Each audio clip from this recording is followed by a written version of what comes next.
presidente de la Nación Argentina, Mauricio Macri, el señor ministro de Transporte de la Nación, licenciado Guillermo Dietrich, el presidente de la Cámara Argentina de la Construcción, ingeniero Gustavo Weiss, el presidente honorario de la Comisión Organizadora de la 65 Convención Anual, don Luis José Folati, el señor presidente de la FIC, ingeniero Gonzalo Delgado, el señor secretario general de la UOCRA, Gerardo Martínez, el señor vicepresidente primero de la Cámara Argentina de la Construcción, licenciado Juan Chediak, el señor vicepresidente segundo, doctor Ricardo Griot, el señor vicepresidente tercero, ingeniero Carlos Bacher, el señor vicepresidente cuarto, ingeniero Aldo Benito Rollo, el señor secretario, doctor Julio César Crivelli, el señor prosecretario, don Iván Sheikh,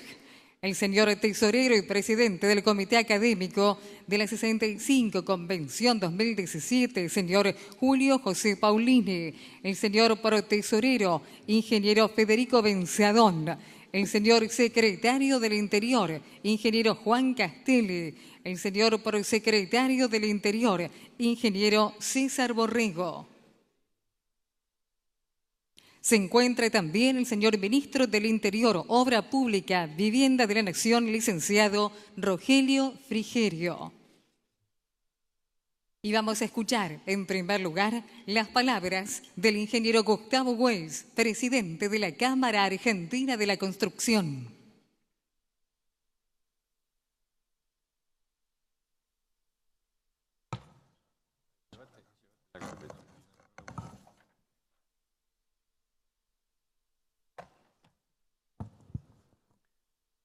Bueno, buenas tardes a quienes nos saludamos todavía después de una muy extensa jornada y bienvenidos a nuestra 65ª Convención Anual de la Cámara de la Construcción.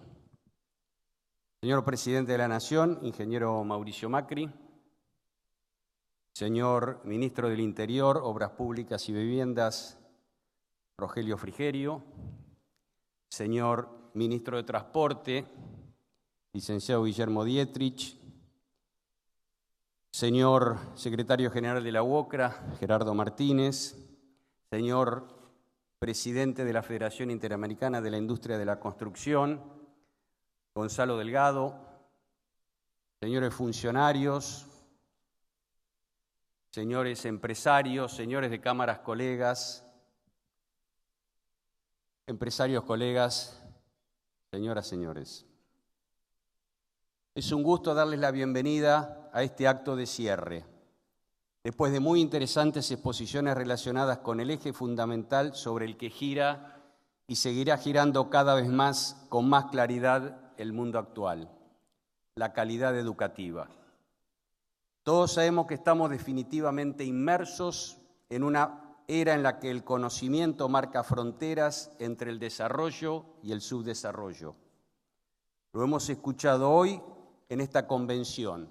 Es una revolución que llegó para quedarse, e ir contra esta corriente sería tan absurdo como hacerlo contra la revolución industrial hacia el siglo XVIII. También insistimos que como parte de un todo, nuestra gente tiene que vivir en condiciones dignas para poder recibir una educación de primer nivel.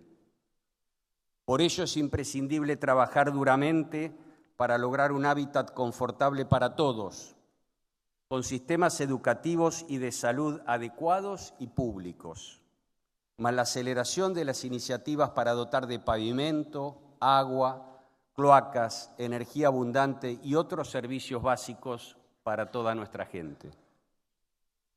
Quiero señalar enfáticamente que una mejor calidad de vida para todos los habitantes de la Argentina es un modo indiscutible de respeto a los derechos humanos, en su más amplia acepción, y tenemos que trabajar duramente en pos de ese objetivo.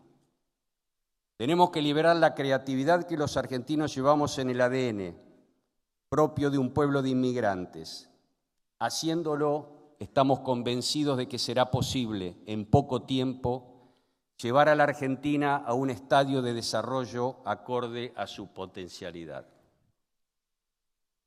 Señor presidente, su gobierno se ha propuesto el restablecimiento de los ideales republicanos, la salida del populismo y el regreso a Occidente, de donde nunca deberíamos haber salido. Sabemos largamente que desde la caída del muro de Berlín, un hecho que anticipó el final del siglo XX, hay cuestiones que ya no se discuten, al menos con los clichés clásicos de la pasada centuria.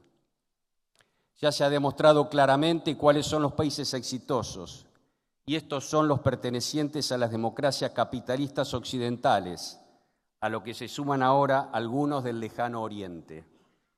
El patrón común de estos estados es la defensa de la propiedad y la iniciativa privadas. Estados pequeños y eficientes que quitan peso y vallas para que el privado desarrolle su emprendedurismo y su creatividad. Al fin, y como decía uno de los grandes líderes del siglo pasado, Winston Churchill, con delicada ironía, las democracias capitalistas son los peores sistemas, con excepción de todos los demás. Saldada esa discusión estéril, creemos que ya es el momento de declarar la extinción del virus del populismo definitivamente, de modo de constituir lo que tantas veces se ha enunciado, pero no se ha llegado a poner en práctica en modo concreto: hacer de la Argentina solamente un país normal. Es que debemos ser conscientes de que la riqueza la hacen los pueblos que habitan los suelos y no los suelos en sí mismos. Son ejemplo de ello Japón, Alemania, Corea, que han superado con talento y empeño carencias de recursos naturales. Por el contrario, en las antípodas tenemos la experiencia objetiva de Venezuela y desgraciadamente también en nuestro propio país, para verificar que no basta con las riquezas naturales para alcanzar el desarrollo. Es fundamental para ello recrear las instituciones del Estado, porque sin ellas no hay futuro. Tenemos que poner definitivo fin, en paralelo al fenómeno de la corrupción, e ir perfeccionando procesos de transparencia, como los que van rigiendo los contratos públicos y privados hoy en día, de modo de interactuar en una integración inteligente con un mundo globalizado e hiperconectado. Debemos insistir en los esfuerzos que se hacen en la economía para bajar la inflación a un dígito y de este modo volver a tener una moneda confiable y segura. Sin ella, estamos convencidos, no hay país posible.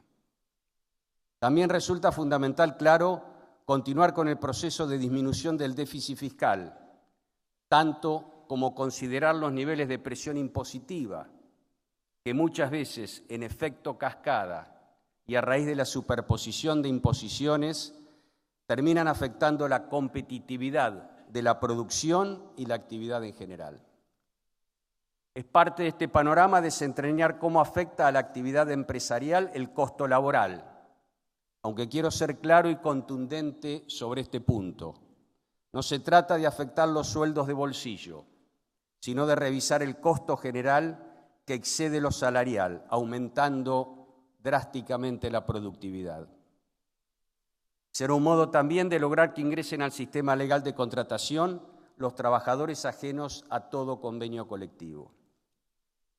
Resulta necesario revisar esas vallas objetivas a la contratación que exceden lo meramente salarial en pos de herramientas que posibiliten la creación de nuevos empleos o de primeros empleos para las generaciones de jóvenes que se suman a la demanda de trabajo, muchas veces con una preparación avanzada, pero que no pueden aplicar por trabas sistémicas.